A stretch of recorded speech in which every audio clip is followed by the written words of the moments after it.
Hello, this is Jay Mitchell, and we are back to another episode of the Libertarian Uncensored podcast, going over all the posts in Libertarian Uncensored subreddit. Let's get right into it. So first we have Trump's unsettling new question, why are we having an election, from MSNBC.com by Donald Key. And this is pretty much what all the subreddit posts are going to be now, since I can't post anymore, since the woke moralists who run the subreddit have banned me. So yeah, it's pretty much another Orange Man bad post. The difference between Trump and the Democrats is Trump, is stupid, I wouldn't say stupid, I would say he doesn't like to hide that he's contempt for the institution of democracy. Well, the Democrats are better at hiding and stuff like this. He just goes out and say whatever's on his mind. Like he says, "Oh, why are we having an election? It should just be a coronation for me." Well, in reality, Kamala's pretty much thinking the exact same thing, and the media pretty much wants the exact same thing as well. The coronation of Queen Kamala just how it wanted the coronation of Queen Hillary back in 2016. Then we have Musk's X has moved in the direction of Truth Social, a fatal mistake, from Baton 13. And that's a crosspost from the DJT Uncensored subreddit. And I personally think X is. They're always saying, "Oh, X is going to collapse any day now." I personally think Reddit is a lot more closer to collapse than X, but I guess we have to wait and see what happens on that front. And that's my thoughts on that issue. Then we have Harrison Walls push for Congress War Powers resolutions from the Intercept.com by Baton 13.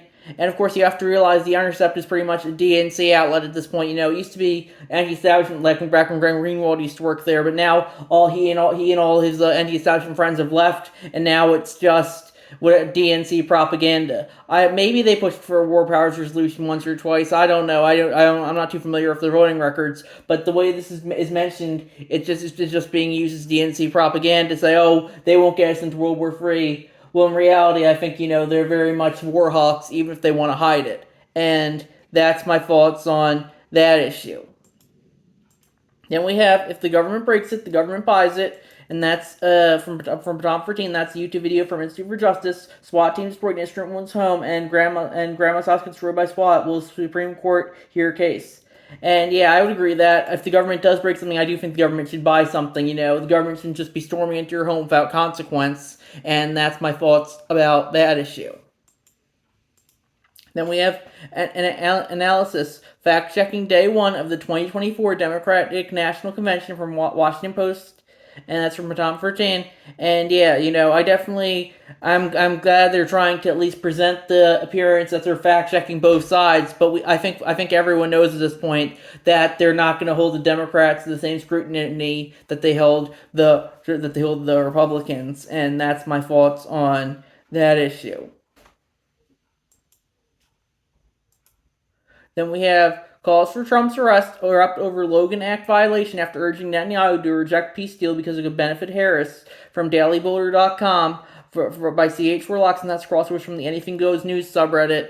And yeah, this is another Orange Man bad post. The Logan Act hasn't been used since the Civil War ended, but so I don't think they'll get Trump under it. But it's just another of way people are saying, "Oh, we're gonna get Trump any day now." It's like Captain Ahab, Moby Dick, or Tom and Jerry, or Wile E. Coyote and the Roadrunner. They think they're going to get him any day now, but you're not going to get him. He just has too much social capital for you to really get him. If they do ever get him, like if they put him in jail before the election, that's just only going to increase sympathy for him, and I think might even win him the election. And that's my thoughts on that issue.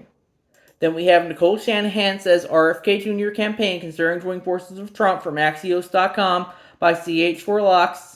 And yeah, if I was RFK Jr., I personally wouldn't join forces with Trump.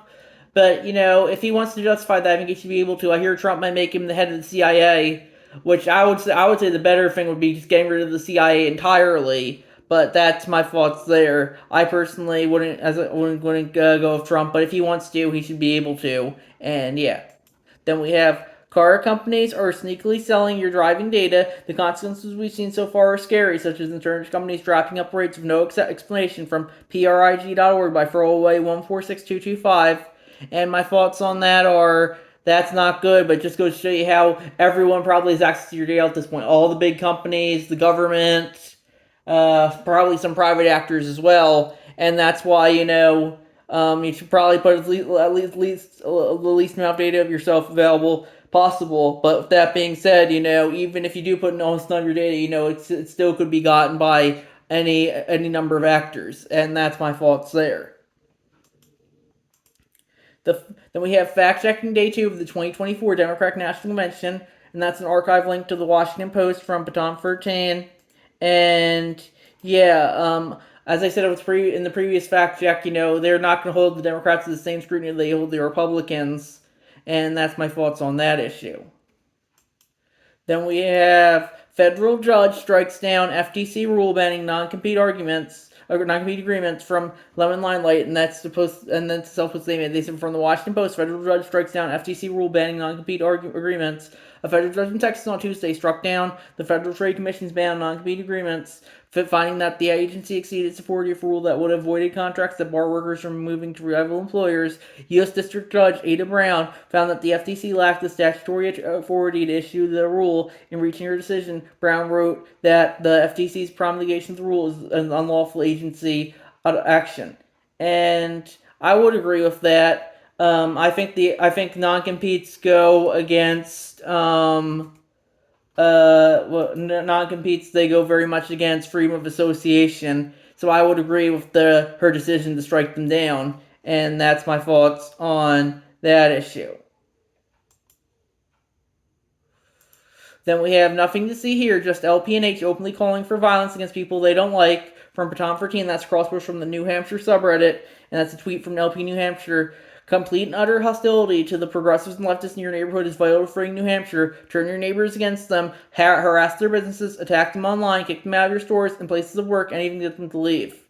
And I don't know if that's calling for violence, but it's definitely, I don't think that's being too nice to them. With that being said, you see a lot of progressive rhetoric that's pretty much the same thing when it comes to people who don't obey what they say. Like, Maxine Waters says a lot of stuff like this, and the progressives don't seem to care when she says it, so why should we care when the Libertarian Party of New Hampshire says it? And that's my thoughts on that issue. Then we have Trump had North Carolina rally inside his bulletproof glass box from Donald Key, and that's crosswords from Interesting as Fuck subreddit. And I personally think, he's just kind of going to milk this assassination attempt for the rest of his life. But yeah, if he wants to get in a bulletproof glass box, he should be able to. With that being said, maybe, I don't know how safe that would be if it collapses on him. Or I don't know if it would work either, but I guess we'd have to see if anyone else would try to assassinate him. I don't think you're going to have much more assassination attempts on him, though, unless, depends what the deep state wants, I guess. And that's my thoughts on that issue. Then we have never forget, this is what MAGA stands for, what the GOP after minor militia disturbances in the ranks, full throat supports from CH Relax, that's crosswords in the March Against Nazis subreddit. The January 6th video that played at the DNC rekindled my fucking rage. I won't be happy until I hear that Trump is locked in solitary confinement and refusing food. And yeah, I personally don't really care for January 6th. I think that was, Trump didn't have to do that, and it was just him just kind of circles-working himself. He did what he knew he could get away with, and yeah, that's my thoughts there. But with that being said, this is just DNC propaganda. Personally, I don't even know why they have the DNC anymore when you have Reddit. Reddit's pretty much a permanent DNC at this point, and that's my thoughts on that issue. Then we have legal red flags raised by Trump campaign events at police stations in Michigan. It's a misdemeanor punishable by up to 49 days or 93 days in jail to use public resources for political purposes from MetroTimes.com by Swampy Dan. And I didn't comment on that one. I didn't say anything there, but I think, it just goes to show you that people like him only care about when Trump does it. They don't care that the teachers union, public teachers union paid for Josh Shapiro's Pennsylvania governor campaign in 2022. It's only when the Orange Man does it that they seem to care. And that's my thoughts on that issue. Orange Man or one of the other Red Party people. Then we have 2024 DNC fact checks of Walz, Buttigieg, and Clinton from PolitiFact.com by Baton 13. And yeah, what I said about the Washington Post earlier in regard to fact checking holds true for PolitiFact as well. They're just gonna scrutinize the Dems a lot less than they'll ever scrutinize the Republicans. Then we have It's Not Communism, It's Authoritarianism from Ragnar OKXG, and that's a tweet from Medias Touch. Navarro that's the end of our speaking at the Democratic National Convention. Let's be serious. Donald Trump and his minions call Kamala a communist. I know communism. I fled communism from Nicaragua when I was 8 years old. I don't take it lightly. And let me tell you, when the communist defectors do, it's never just for one day. They attack the free press. They call them the enemy people like Ortega did in Nicaragua. They put their unqualified relatives in cushy government jobs so they can get rich off their business like the Castros do in Cuba. And they refuse to accept legitimate elections when they lose and call for violence and power like Maduro is doing right now in Venezuela. Now you tell me something. Do any of those things sound familiar? Is there anybody running for president who reminds you of that? And I would agree with that. I personally think communism, authoritarianism, fascism, they're all pretty much the same thing to me. But yeah, I definitely do agree that, pretty much all government at this point is inherently authoritarian and communistic and fascistic. And that's my thoughts on that issue. Then we have at MIT, Black and Latino enrollment dropped sharply after affirmative action ban from Lemon Limelight, and they said from the New York Times, at MIT, Black and Latino enrollment dropped sharply after affirmative action ban.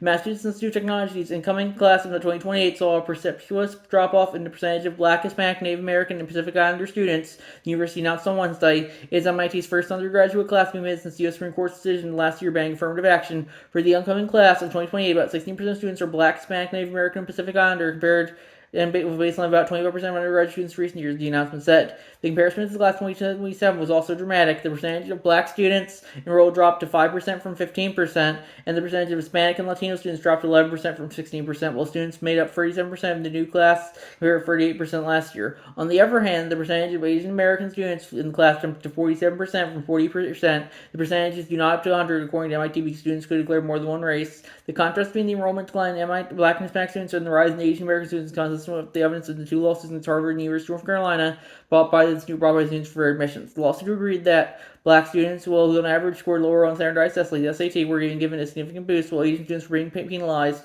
With the elimination of race-conscious admissions, Black enrollment can be expected to go down, and Asian American student numbers can be expected to go up. And I would agree with that. A lot of people, affirmative action does kind of contribute to these negative stereotypes about, it being easier to get into a prestigious institution if you have a race that's considered prejudiced against. And yeah, I personally think that if an institution wants to discriminate based on, race, I think they should be able to. But with that being said, I think, discriminating based on race is wrong when Lester Maddox does it at his chicken restaurant, and it's wrong when MIT does it when it comes to admissions. And, I both think they should be allowed to do them, but with that being said, I think they're both wrong and very racist for doing so. And I'm glad that neither of them can do so currently, even if I do think they should be able to. And I think we're going to wrap it up there. I'll see you guys in the next episode. Bye.